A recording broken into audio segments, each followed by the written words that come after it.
Ladies and gentlemen, welcome to our review of Machete Kills.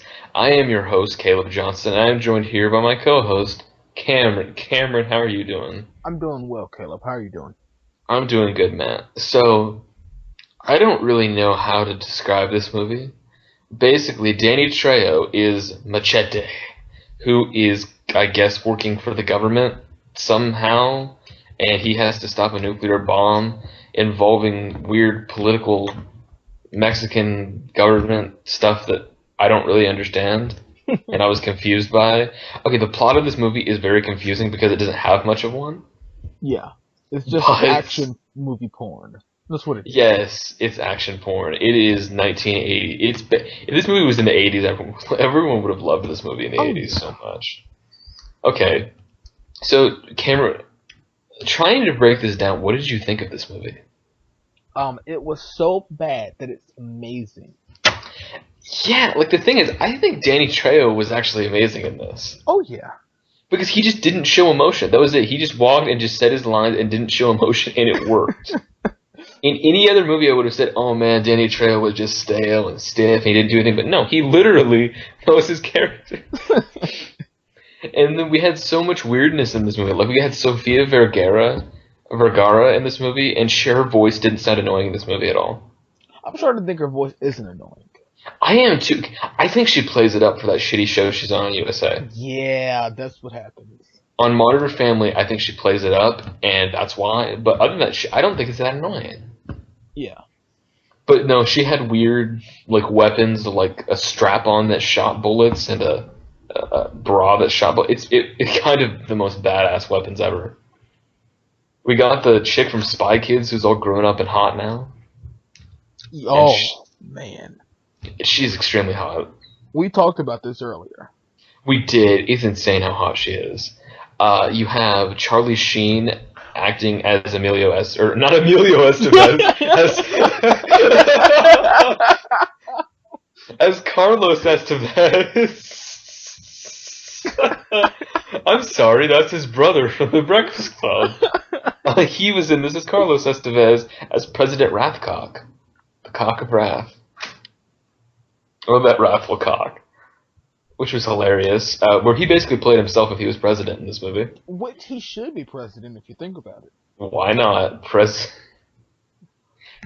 Sheen, 2016. Yeah.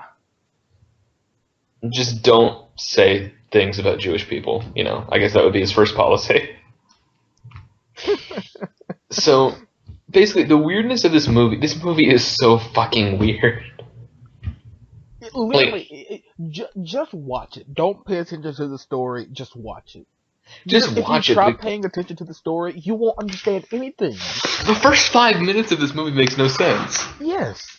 And the thing is, if you really look at it this way, is this is kind of a standard. This is a parody of an action movie, essentially. This has every action movie cliche ever. Within the first 5 minutes of the movie, someone close to the main character, whether it be a girlfriend or a child or something like that, dies. Then he goes out with fiery vengeance, and he wants vengeance, and he works with this attractive woman, and then the attractive woman betrays him after he has which is the weirdest sex scene in cinema history, possibly. And next to, oh my god, what is that movie called? That Team America World Police movie. Never saw It's probably oh my god, this has the weirdest. That will always be the weirdest sex scene of all time, but this probably is like the weirdest since that or MacGruber. But this movie is so fucking weird. Like it just lacks logic, and that's what's amazing about it. Yeah. Is because he can attach himself to a helicopter and swing around and cut off a bunch of guys' heads, and it's not weird. It's weird. This movie makes... Honestly, do you know what I just realized? What? This is a hard movie to review, because what do you review about this? Just its stupidness. That's what you review. Exactly. Mel Gibson was in this movie, which makes all of the sense. Mel Gibson being in this movie is amazing, because I've heard his answering machine. And I think it's hilarious that he was in this movie, and that Robert Rodriguez, that any of the cast members in this movie were cool with him being in this movie. I think this is just hilarious. Oh my god, it's just so fucking funny. Am I missing an actor who's in this? Lady Gaga was in this. How did they pull Cuba Gooding Jr.? How did they pull Cuba? Well, maybe it's because it was one scene. Still, there's like a Don John.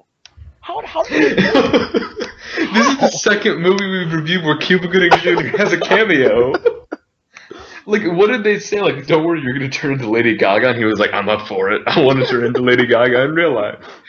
And ever since, Cuba Gooding Jr. has been clawing at his face, trying to get that true romance. Oh my god, that was a terrible, terrible reference, and I don't know why I just said that. Oh my god, this movie was... Jessica Alba's in it for the first 5 minutes. It has 2 lines. Sadly. Oh, poor Jessica Alba. I miss her. We all do. And the weirdest thing was her dad. Do spoilers in this movie matter? No. They do. Her death in the first. It was in the first 5 minutes too. Her death is so like he's just like no, and then he doesn't care, and then he kind of references it. And then I still think that some of the best moments in this movie are like whenever they're trying to hang him, and he just kind of hangs there, and they're like, "What's wrong with him? He doesn't die, sir. Machete don't die." And then, of course, another moment I can't not bring up is the fact that Charlie Sheen, whenever he got that phone call, is they had like 3 women pass him the phone. And then on that, the prologue, I guess, and the epilogue of this movie was that essentially that it's going to be in space. Yeah. So Machete Kills again in space. Do you think they're going to make that? Do you think they're actually going to make that? Of course. So they're going to waste like a huge budget off of a space movie about Machete? Will it be a huge budget though? It'll probably just be one green screen in a garage somewhere. That's a good point. Like that scene where him and Mel Gibson were driving through Gibson's like labs and shit. Did you see how shitty that background was? That was just a green screen. That was just a shitty green screen. Yeah. God, there's so many parts in this movie I wish I could bring up, like how Vanessa Hudgens is in it for 5 minutes. Just for 5 minutes, people. Don't get your hopes up. Most of these actors are in this movie for 5 minutes. Yeah. Canadian and Mexican, we got ourselves a double whammy. That's another great scene in this movie. This is just one of those movies where there's so many deaths in this movie. Yeah. It's an action movie. And you could tell they used CGI blood, but it worked in a funny way. Yeah. But like, it's not like the Expendables where you motherfuckers should be using squibs. See, here's the thing. The difference between Machete Kills and the Expendables is the Expendables aren't supposed to be a parody. Yeah. And Machete Kills is. The Expendables... They want you to take the Expendables seriously. Which That's you're supposed why it's bad. How am I supposed to take a scene? This is seriously a scene in like the first or second. I don't remember. I get them all mixed up in my mind with how shitty they are. This is a scene from one of the first couple Expendables movie. I'll be back. You've been back enough. I'll be back. Yippee-ki-yay. Oh my god. They mixed together Arnold Schwarzenegger and Bruce Willis's catchphrases from Die Hard and The Terminator. Oh my god. No one fucking cares. Fuck the Expendables. Why did they drag poor Ronda Rousey into this one? Don't answer that, Cameron, because I know what you're going to say. Okay. Well, don't answer it. Don't answer. Maybe but because she looks like a 50-year-old worn-out action star? Probably. That's maybe because she looks like a sexy UFC fighter who's the best around. Nothing's going to ever take her down. She's the best. Rosa-san. Rhonda. Why'd I call her Rosa? It's the machete. See, machete's rubbing off on me. See what happens? Okay, we're going to start dragging this on in a minute, aren't we? Yeah. Okay, so nonetheless, Machete Kills is a hilarious action parody movie. I love this movie every second since the more and more I think about it, the more I love this movie. Yeah. So, Cameron, what would you give this out of 10? 10 out of 10. Are you serious? Serious. It's so bad that it's amazing. See, even though I love this movie, I still give it a 7 because I don't think it deserves to be any higher than that. Really? But at the same time, I think it's fucking amazing. I do love this movie. Okay, so nonetheless, you feel free to hit the like button, favorite, subscribe. Do whatever you want, listen to our other videos and whatnot. Shit.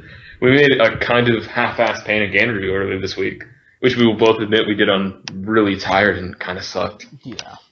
I don't know why I just said that. Did I just seriously just say one of our reviews sucked on another review? Possibly. I'm being weird and dragging this on.